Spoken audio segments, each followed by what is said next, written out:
Delhi liquor scam కేసులో మరో కీలక మలుపు చోటు చేసుకుంది. కవితను విచారించేందుకు సిబిఐకి ఢిల్లీ కోర్టు అనుమతి ఇచ్చింది.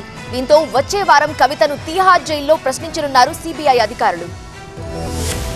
పార్లమెంట్ ఎన్నికల వేళ తెలంగాణలో జరుగుతున్న పరిణామాలు ఆసక్తి రేపుతున్నాయి. ప్రధానంగా ఢిల్లీ లిక్కర్ స్కామ్ కేసు ప్రకంపనలు సృష్టిస్తోంది. తాజాగా ఢిల్లీ లిక్కర్ కేసులో బీఆర్ఎస్ ఎమ్మెల్సీ కవితను ప్రశ్నించేందుకు సిబిఐకి ఢిల్లీ రౌస్ ఎవెన్యూ కోర్టు అనుమతిచ్చింది. కవితను ప్రశ్నించేందుకు అనుమతి కోరుతూ ఢిల్లీ కోర్టులో సిబిఐ పిటిషన్ దాఖలు చేయగా న్యాయస్థానం సమ్మతించింది. అయితే విచారణలో అన్ని నిబంధనలు పాటించాలని సూచించింది. ప్రస్తుతం జ్యుడిషియల్ కస్టడీలో భాగంగా తిహార్ జైల్లో ఉన్నందున కవితను ప్రశ్నించే ఒకరోజు ముందు జైలు అధికారులకు సమాచారం ఇవ్వాలని ఆదేశించింది. దాంతో పాటు ప్రశ్నించే సమయంలో మహిళా కానిస్టేబుల్ ఉండాలని షరతులు విధించింది. జైల్లోకి ల్యాప్టాప్, స్టేషనరీ తీసుకెళ్లేందుకు సిబిఐకి గ్రీన్ సిగ్నల్ ఇచ్చింది. దాంతో లిక్కర్ కేసులో కవితను విచారించి స్టేట్మెంట్ రికార్డ్ చేయనున్నారు సిబిఐ అధికారులు. ఇక ఢిల్లీ లిక్కర్ కేసుకు సంబంధించి గతేడాది డిసెంబర్లోని హైదరాబాద్ నివాసంలో కవితను 3 రోజుల పాటు విచారించారు. ఇప్పుడు కోర్టు అనుమతి ఇవ్వడంతో వచ్చే వారం కవితను ప్రశ్నించనున్నారు సిబిఐ అధికారులు. గతంలో నమోదు చేసిన వాంగ్మూలం, అప్రూవర్ గా మారిన వాళ్లు, ఇతర నిందితులిచ్చిన సమాచారం ఆధారంగా కవితను ప్రశ్నించేందుకు రెడీ అవుతున్నారు. కవితను ప్రశ్నించి మరింత సమాచారం రాబట్టిన తర్వాత సిబిఐ మరో ఛార్జిషీట్ దాఖలు చేసే అవకాశం ఉంది. అయితే మరోసారి కవితను ప్రశ్నించేందుకు సిబిఐ ప్రత్యేక పిటిషన్ వేసి అనుమతి తీసుకోవడం ఆసక్తిగా మారుతోంది.